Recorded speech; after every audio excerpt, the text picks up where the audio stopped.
All right, buckle up, buttercups, because today we're diving headfirst into a political whirlpool that's got more layers than an onion and smells, well, let's just say it's not roses. We're talking about the kind of allegations that make you wonder if Washington, D.C. is less a beacon of democracy and more a high stakes poker game where the stakes are our trust and the House always wins. Today's video, SEC destroys its own cases for Trump's $75 million crypto donors.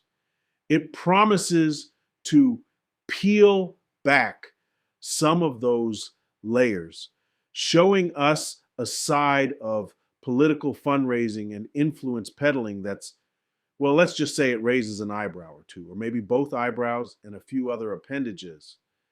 The speaker here is laying out a series of events, a cascade of coincidences, if you will, that seem to follow a very specific pattern. Big money goes in, big favors come out.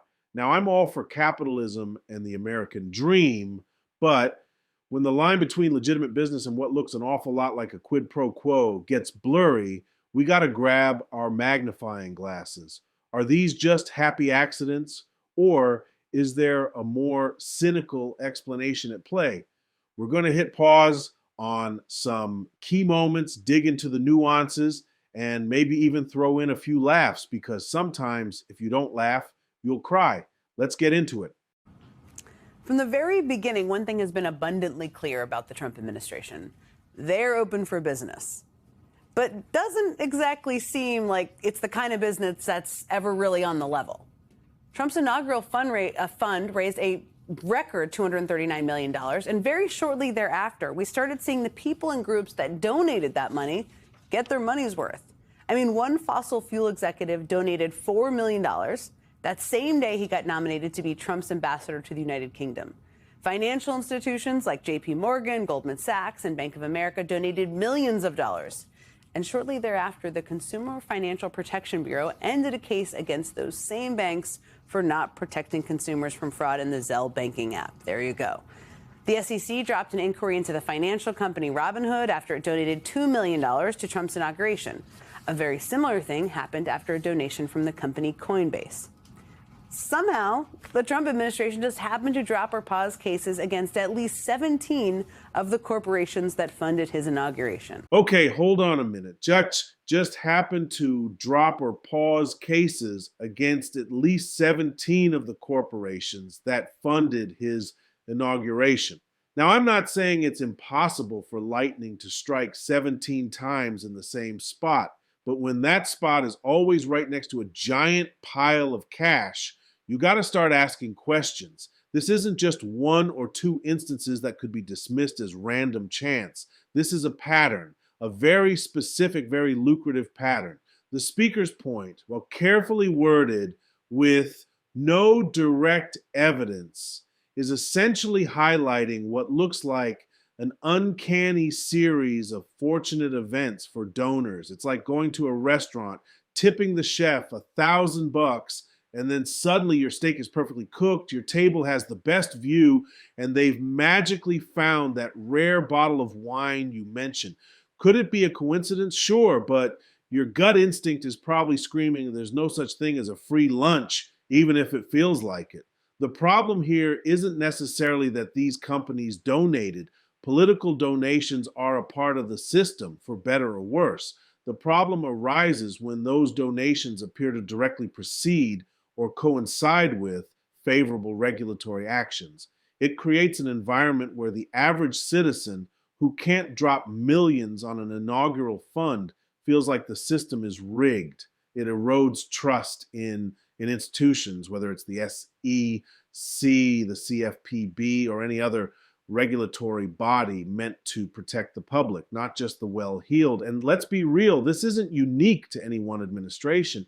The perception of pay-to-play politics is a bipartisan concern, but the sheer volume and brazenness of the examples cited here, if true, definitely raised the bar. It makes you wonder if the revolving door between government and industry isn't just spinning, but actively on fire.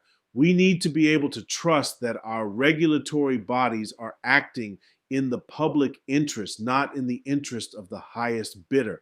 This is a classic example of where the optics alone are deeply problematic, regardless of what the legal fine print says.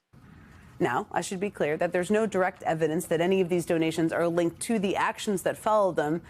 But of course, this is a pattern that has continued far beyond Trump's inauguration.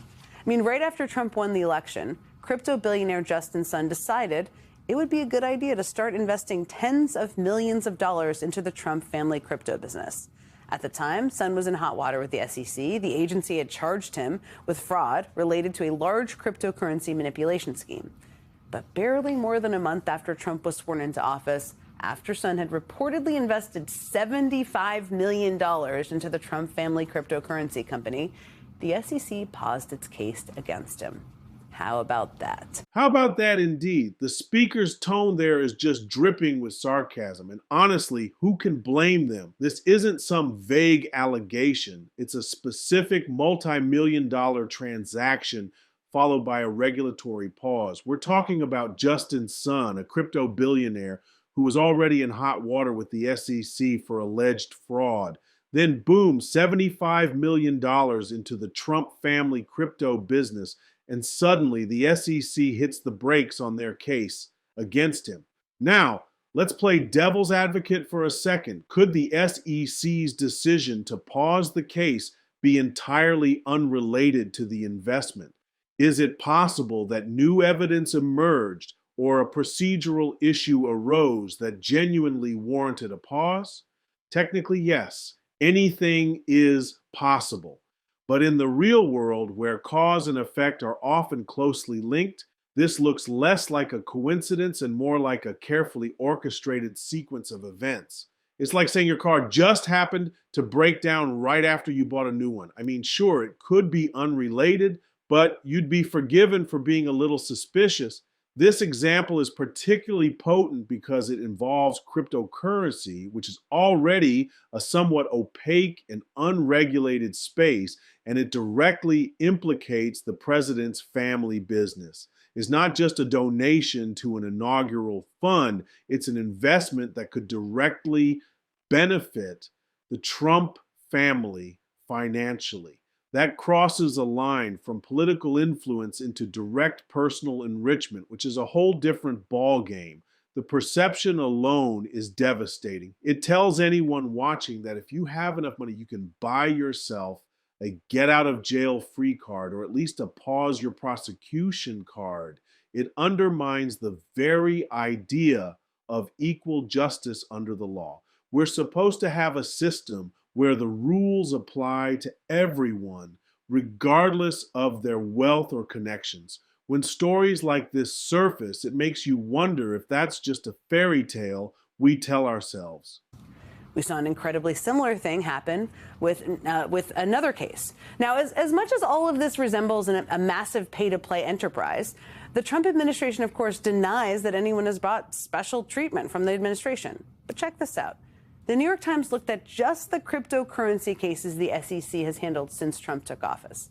Their analysis found that among the cases that were dismissed, the particulars may have differed, but many of them had one thing in common. Guess what it was? I think you know. Financial ties to Donald Trump.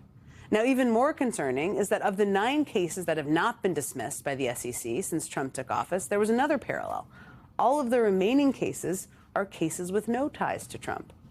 More than almost anything else, Trump's second term has been defined by Trump using his powers as president to enrich himself. And he has done a bang-up job of that. I guess we can hand him that. As of September 2025, 2025 was the most lucrative year of Trump's life, as of September. Forbes estimates that his net worth grew by an eye-popping $3 billion in just a year. $3 billion. So I think it's worth zooming out a bit and just thinking about how much Trump has managed to enrich himself and his friends as president. And think about what can be done to stop it. I mean, we saw Trump's family business basically auction off access to the president by promising the top 220 purchasers of their cryptocurrency a seat at a gala with the president in Washington, D.C. We saw Trump turn the White House lawn into a Tesla sales lot to help Elon Musk, who is, of course, Trump's biggest donor, Trump has demanded that the Department of Justice pay him a whopping $230 million of taxpayer money as a sort of financial reparation for having been investigated and prosecuted. And back in May, the UAE invested $2 billion worth of the Trump family's cryptocurrency into a company called Binance. And this is quite a story, because 2 weeks later, the White House agreed to allow the UAE access to hundreds of thousands of the world's most advanced and scarce computer chips, despite national security concerns. And just a few months later, Trump pardoned the founder of Binance. Okay, pause button engaged. This isn't just quite a story. It's a geopolitical thriller wrapped in a financial scandal with a presidential pardon as the cherry on top. Let's unpack this because there are so many layers of alleged impropriety here. It's like a Russian nesting doll of ethical dilemmas. First, the UAE invests $2 billion in Trump family crypto via Binance. Then, 2 weeks later, the White House greenlights access to highly sensitive computer chips for the UAE, despite national security concerns. That alone is a massive red flag. We're talking about advanced tech here, the kind of stuff that countries usually guard with their lives. To wave that through, especially after a significant financial transaction with the president's family, is eyebrow-raising, to say the least. But wait, there's more. A few months later, Trump pardons the founder of Binance. The speaker even notes that the pardon allegedly came after Binance specifically asked the UAE to use Trump's family cryptocurrency for the investment. If this sequence of events is accurate, we're not just talking about a quid pro quo. We're talking about a multi-layered international influence operation that seems to directly benefit the president's family while potentially compromising national security and the integrity of the justice system. This isn't a simple case of a politician being influenced by lobbyists. This is a direct line from a foreign entity through a crypto investment to a pardon, all while bypassing national security protocols. It paints a picture where the highest office in the land is being used as a personal ATM and a favor dispenser for anyone willing to pay the price. The implications for foreign policy, national security, and the rule of law are absolutely staggering. It makes you wonder how many other coincidences are out there quietly shaping our world. Now, the Wall Street Journal reports that pardon came after Binance asked the UAE to specifically use the Trump family's cryptocurrency to make the $2 billion investment in their company. And to be clear, by using the Trump family cryptocurrency for that investment, the Trump family cryptocurrency company will likely get returns of tens of millions of dollars a year. Now, I should note, of course, that the Trump administration, the Trump family cryptocurrency company, and Binance all say that there was nothing improper about any of these deals. And Binance denies that it directed the UAE to use Trump's family cryptocurrency. So I guess maybe it's all just another happy accident or coincidence here. I mean, maybe. I should also note that Trump's family's cryptocurrency is co-owned by the family of Trump's Middle East envoy, Steve Witkoff, who, of course, deals with the UAE in his official role. And speaking of Trump's cabinet, there's a lot there, because the New York Times reports that Trump's Commerce Secretary, Howard Lutnick, has been pressuring American allies like South Korea and the UAE to invest in American AI data centers, while one of his former companies, which is now controlled by his adult sons, is, you guessed it, getting rich off the construction of American AI data centers. So maybe it's no surprise that Lutnick's 27-year-old son, who now runs that company, said in October that, quote, "We are having our best year ever. I'm sure you are." Now, again, I should say that Lutnick and his former companies say that there is nothing improper about any of these deals. So there's that. But Democrats in the House and the Senate have requested a formal review of the whole thing, as they should. So watch this space. Then, of course, there's Treasury Secretary Scott Bessent. Bessent secured a $20 billion bailout of the nation of Argentina, using their tax dollars to bail out the Argentinian economy, which just so happens to benefit Bessent's allies and their investments. There's that. Then there's Trump's border czar, Tom Homan, who accepted a $50,000 in cash from undercover FBI agents, allegedly in exchange for future government contracts. Homan denies he took the money, but the whole thing was reportedly on tape. So there's that. There is almost always a tape. And then there was an FBI investigation about it. And once Trump got into office, that investigation seemed to just go away. So there's that. Then there's Trump's DHS Secretary, Kristi Noem. ProPublica reported that under Noem's leadership, a firm connected to Noem herself managed to secretly score tons of money, I mean a lot, from a $220 million DHS advertising contract. Now, that story is wild, and we're going to go deep into it a little later in this hour. But the truth is, I could sit here all day listing one story after another of Trump or one of his allies enriching themselves or their friends this year, often doing so through official acts. Trump is already set to more than triple the size of his foreign real estate empire this term, and we aren't even a year in. In just the first half of 2025, Reuters estimates that the Trump family's cryptocurrency sales would have netted them approximately $463 million. $463 million deposited into what is essentially a black box for directing money towards the President of the United States and his family. Trump has doled out pardon after pardon to one person after another, many of whom just so happen to have found one way or another to give the Trump family oodles of cash. There's that, too. That is all so hard to keep track of that we have former Biden pardon attorney Liz Oyer joining us a little bit later to help us understand them all.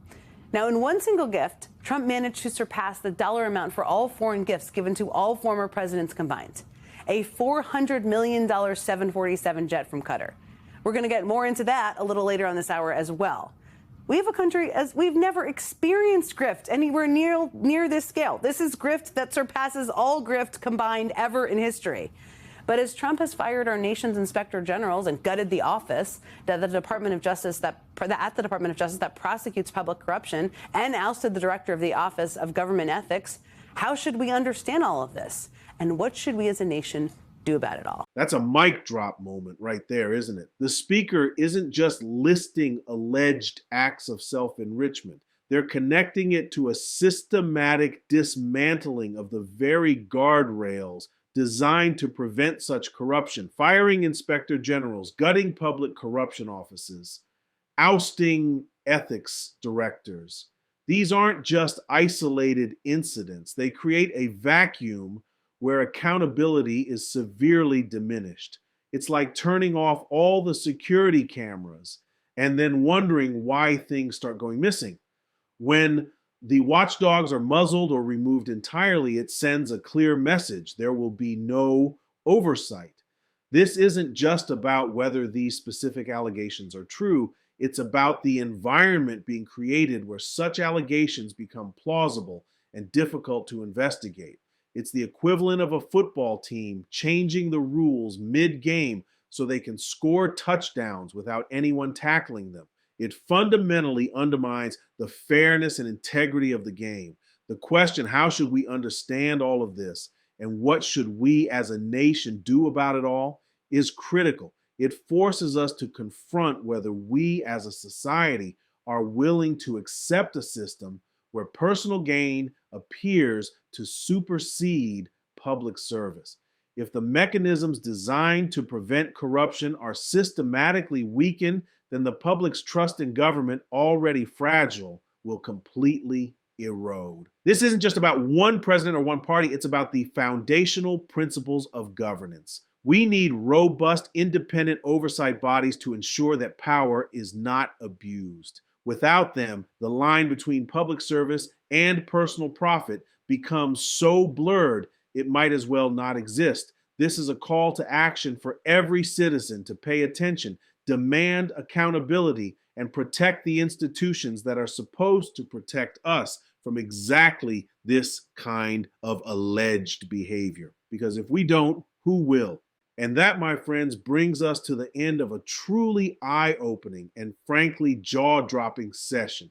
We've walked through a labyrinth of allegations, from inaugural fund donations followed by regulatory pauses to multi-million-dollar crypto investments seemingly tied to pardons and national security concessions. Whether you call them coincidences, happy accidents, or something far more cynical, the pattern presented by the speaker is hard to ignore. The implications of what we've heard today extend far beyond partisan politics. They touch on the very core of what we expect from our leaders: integrity, accountability, and a commitment to public service above personal gain. When those lines blur, when the watchdogs are silenced, and when the system appears to be gamed for private profit, it's not just a political issue, it's a crisis of trust. So, what do you think? Are these just a series of unfortunate, unconnected events, or is there a deeper, more troubling narrative at play? Let us know your thoughts in the comments below. We want to hear your perspective on these allegations and what you believe the consequences should be. If you found this breakdown insightful, or if it just made your head spin a little, do us a solid, hit that like button, subscribe to the channel for more deep dives, and ring that notification bell so you don't miss our next expose. We're here to keep the conversation going, to call out the flawed arguments, and to try and make sense of the wild world of national politics. Until next time, stay vigilant, stay informed, and remember, your voice matters.